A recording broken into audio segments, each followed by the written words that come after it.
Welcome to the Unquiet Archive, where forgotten voices return and the past refuses to rest quietly.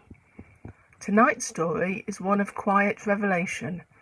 How It Happened by Sir Arthur Conan Doyle was first published in 1918, towards the end of his life and deep into his exploration of spiritualism. In just a few short pages, Doyle delivers a gentle, ghostly twist, one that whispers rather than shouts. It begins with a man arriving home late one night and ends somewhere entirely unexpected. How It Happened by Sir Arthur Conan Doyle. She was a writing medium. This is what she wrote. I can remember some things upon that evening more distinctly, and others are like some vague, broken dreams. That is what makes it so difficult to tell a connected story.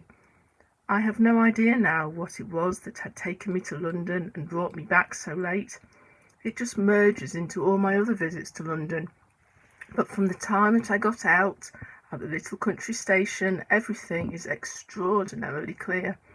I can live it again. Every instant of it. I remember so well walking down the platform and looking at the illuminated clock at the end, which told me that it was 11:30. I remember also my wondering whether I could get home before midnight. Then I remember the big motor with its glaring headlights and glitter of polished brass waiting for me outside. It was my new 30-horsepower Rover, which had only been delivered that day. I remember also asking Perkins, my chauffeur, how she had gone, and his saying was that he thought she was excellent. "I'll try her myself," said I, and I climbed into the driver's seat. "The gears are not the same," said he. "Perhaps, I had better drive." "No, I should like to try her," said I. And so we started on the 5-mile drive for home. My old car had the gears as they used always to be, in notches on a bar. In this car you pass the gear lever through a gate to get onto the higher ones. It was not difficult to master, and soon I thought that I understood it. It was foolish, no doubt, to begin to learn a new system in the dark, but one often does foolish things, and one has not always to pay the full price for them. I got along very well until I came to Claystall Hill. It is one of the worst hills in England, 1.5 miles long and 1 in 6 in places, with 3 fairly sharp curves. My park gates stand at the very foot of it, upon the main London road. We were just over the brow of this hill, where the grade is steepest, when the trouble began.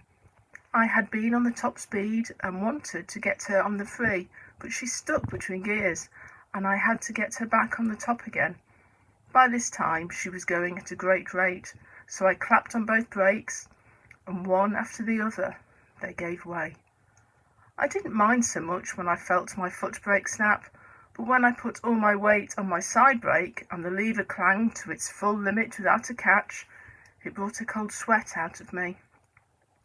By this time we were fairly tearing down the slope. The lights were brilliant, and I brought her round the first curve all right. Then we did the second one, though it was a close shave for the ditch. There was 1 mile of straight then, with the third curve beneath it, and after that the gate of the park. If I could shoot into that harbour all would be well, for the slope up to the house would bring her to a stand.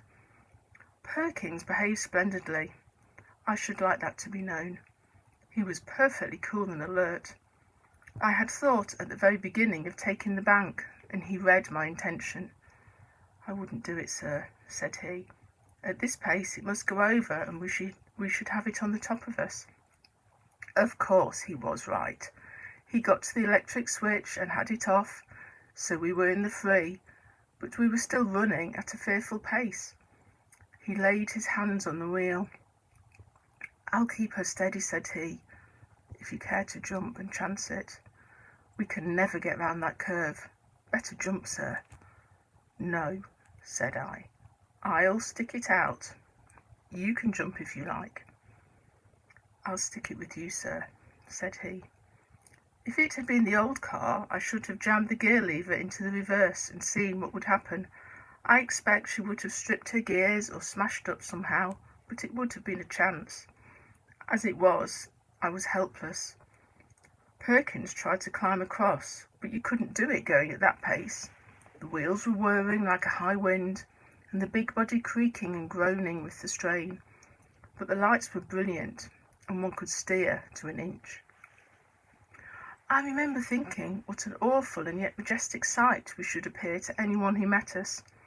It was a narrow road, and we were just a great, roaring, golden death to anyone who came in our path. We got round the corner with one wheel 3 feet high upon the bank. I thought we were surely over, but after staggering for a moment, she righted, darted onwards. That was the third corner, and the last one. There was only the park gate now. It was facing us, but as luck would have it, not facing us directly. It was about 20 yards to the left up the main road into which we ran. Perhaps I could have done it, but I expect that the steering gear had been jarred when we ran on the bank. The wheel did not turn easily. We shot out of the lane.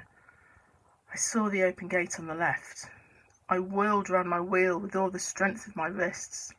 Perkins and I threw our bodies across, and then the next instant, going at 50 miles an hour, my right front wheel struck full on the right-hand pillar of my own gate.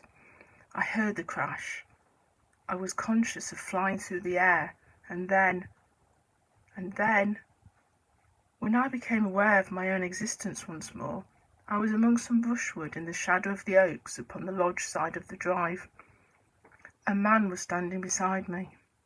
I imagined at first that it was Perkins, but when I looked again, I saw that it was Stanley, a man whom I had known at college some years before, and for whom I had a really genuine affection.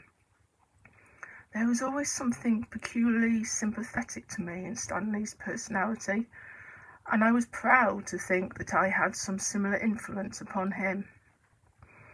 At the present moment, I was surprised to see him, but I was like a man in a dream, giddy and shaken, and quite prepared to take things as I found them, without questioning them.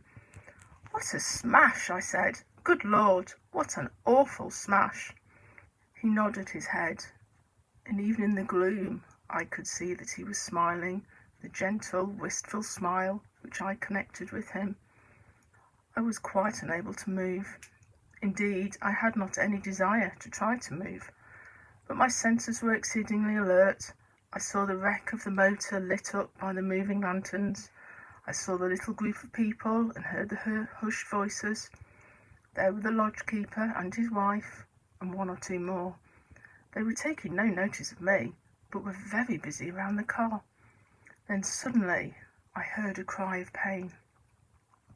"The weight is on him. Lift it easy," cried a voice. "It's only my leg," said another one, which I recognised as Perkins. "Where's master?" he cried. "Here I am," I answered, but they did not seem to hear me. They were all bending over something which lay in front of the car. Stanley laid his hand upon my shoulder, and his touch was inexpressibly soothing. I felt light and happy, in spite of all. "No pain, of course," said he. "None," said I. "There never is," said he. And then suddenly a wave of amazement passed over me. Stanley? Stanley? Why, Stanley had surely died of enteric at Bloemfontein in the Boer War. "Stanley," I cried, and the words seemed to choke my throat. "Stanley, you are dead." He looked at me with the same old gentle, wistful smile. "So are you," he answered. Not every haunting is a horror. Some simply reveal what we've missed. Thank you for joining me in this quiet corner of the strange and the unseen. If stories like this linger with you, haunt you in the best way, subscribe to the Unquiet Archive, where rare tales of the uncanny are brought back to life. Until next time, Keep listening for the soft footsteps behind the veil.